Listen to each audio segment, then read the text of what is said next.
So, hello everyone. You are watching Erodo's finest solution by Vishal Zindal at my channel ससुरा physics. चलो बाबू एक बार इस सवाल को अच्छे से देख लो। चलो तो बाबू तुम्हारे सामने ये एक सवाल है। आई होप तुम लोग सवाल को अच्छे से एक बार पढ़ चुका होगा। बाबू ये कैपेसिटर चैप्टर का इरोडो का क्वेश्चन नंबर 146 है बाबू, और ये इरोडो का आखिरी सवाल भी है कैपेसिटर चैप्टर का। एक बहुत सुंदर सा क्वेश्चन, थोड़ा सा बाबू विजुअलाइज करने वाला क्वेश्चन, ठीक है ना। तो एक बार अच्छे से समझना क्या बोला है बाबू कि एक सेमी सर्कुलर प्लेट है, सेमी सर्कुलर प्लेट वाला कैपेसिटर है। कैपेसिटर का ये पहला प्लेट तो तुमको दिखाई दे रहा है बाबू, दूसरा प्लेट तुमको इसलिए नहीं दिखाई दे रहा सही से क्योंकि वो इस वाले प्लेट के अंदर है, इस वाले प्लेट के पीछे है, डी सेपरेशन पर। समझ में आ रहा है? ये पहला प्लेट और कैपेसिटर का दूसरा प्लेट उससे डी अंदर है बाबू, मतलब बोर्ड के अंदर की तरफ है सेकेंड प्लेट, ठीक है ना। दोनों के बीच का सेपरेशन है डी, समझना। और बोला है कि इन दोनों प्लेट्स के अक्रॉस एक कांस्टेंट पोटेंशियल डिफरेंस लगा दिए है V नाम का। और अब क्या हो रहा है बाबू कि इस सेमी सर्कुलर कैपेसिटर प्लेट जो है, इसका पहले ये समझ में है कि इसका दोनों प्लेट कहां पर है। अरे बाबू दोनों प्लेट, ये पहला प्लेट तो तुमको दिख रहा है, दूसरा प्लेट इसके पीछे है बेटा, बोर्ड के अंदर है, डी अंदर, इसलिए वो तुमको दिखाई नहीं दे रहा है। बात समझ में आ गया? और इस कैपेसिटर के अक्रॉस एक पोटेंशियल डिफरेंस V लगा हुआ है, बैटरी।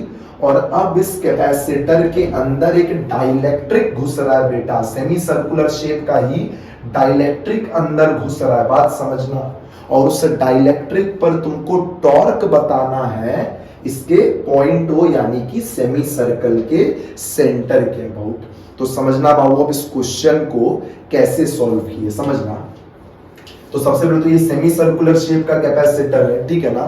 तो हम लोग को यहाँ पर एक एलिमेंट लेना पड़ेगा बेटा, पॉइंट O से X ऊपर जा करना, एक dx थिकनेस का कैपेसिटर कट करो। सुनो मेरा बात, एक dx थिकनेस का कैपेसिटर कट करो, ठीक है ना। और ये रहा देखो ब्लू वाला डाइलेक्ट्रिक, ये ब्लू वाला डाइलेक्ट्रिक जब इसके अंदर जाएगा तो याद है ना, डाइलेक्ट्रिक पर एक फ्रिंजिंग इफेक्ट का फोर्स लगता है, और ये फोर्स एकदम लेंथ के अलोंग लगता है, बोले तो एकदम यहाँ पर टेंजेंट के अलोंग लगेगा।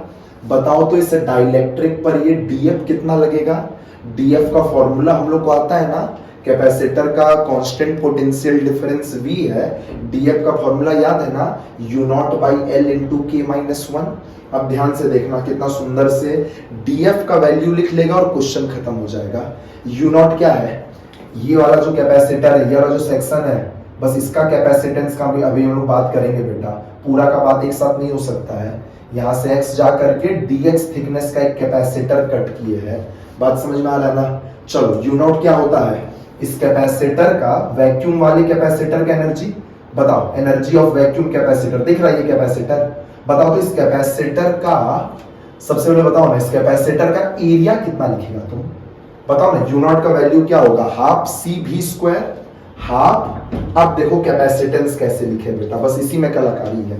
एप्सिलॉन नॉट, बताओ इस प्लेट का एरिया कितना है? प्लेट का एरिया याद है ना, इस प्लेट का एरिया, इस कैपेसिटर के प्लेट का एरिया 2πx dx, याद है ना, सरकमफेरेंस इनटू थिकनेस, इस प्लेट का एरिया आ जाएगा।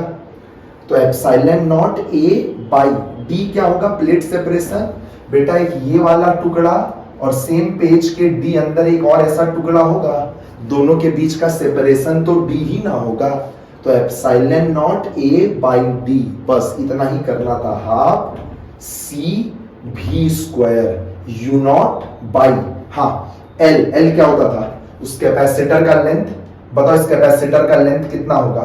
इस सेमी सर्कल के लेंथ के बराबर। इस सेमी सर्कल का रेडियस x है ना, बताओ इसका लेंथ क्या होगा? 2πx, ठीक है ना। देखो L लिखना भी थोड़ा सा कलाकारी था, U0/L × K-1।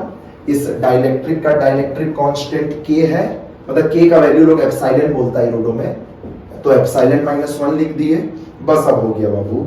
देख लो कुछ कट पिट रहा है क्या? df का वैल्यू आ गया, फोर्स का वैल्यू आ गया ना, लेकिन आपको फोर्स नहीं चाहिए, टॉर्क चाहिए। बताओ इस फोर्स के कारण पॉइंट ओ के अबाउट इस फोर्स का टॉर्क क्या होगा? तो टॉर्क क्या होता है? आर एफ परपेंडिकुलर, और दिख रहा है यहाँ रेडियस और फोर्स दोनों पहले से ही परपेंडिकुलर है, तो तुमको कुछ करना नहीं है। अच्छा, इस आर का वैल्यू दिख रहा है ना, एक्स के बराबर है। तो बताओ बेटा, इस छोटू से डीएफ फोर्स के कारण पॉइंट ओ के अबाउट छोटू सा टॉर्क कितना आएगा? DF into x. बस बाबू डीएफ का वैल्यू पुट कर दो, इंटू देख लो एक्स लिखा हुआ है कोना में, और अब इसको इंटीग्रेट कर दो। एक्स का लिमिट 0 से लेकर आर तक पुट करेगा, तब ना सारा छोटू छोटू कैपेसिटर कंसीडर होगा और सब पर लगने वाला टॉर्क ऐड हो जाएगा।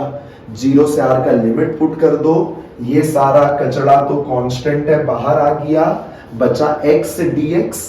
एक्स डीएक्स का इंटीग्रेशन आता है ना, x square by 2, limit put कर लो आर, तो आ जाएगा आर स्क्वायर बाई 2, 2 2 जा 4, ये सब अपने से अब कर लेना।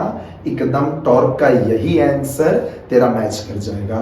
तो बाबू एक बहुत सुंदर क्वेश्चन है, ठीक है ना। थोड़ा सा तुमको भी अपना दिमाग लगाना पड़ेगा, थोड़ा सा तुमको भी सिचुएशन को विजुअलाइज करना पड़ेगा। बहुत सुंदर फोटो बनाया है बेटा, फिर भी कहीं अगर डाउट रहे तो तुम कमेंट में पूछ सकता है, ठीक है ना। चलो tata bye bye, best of luck.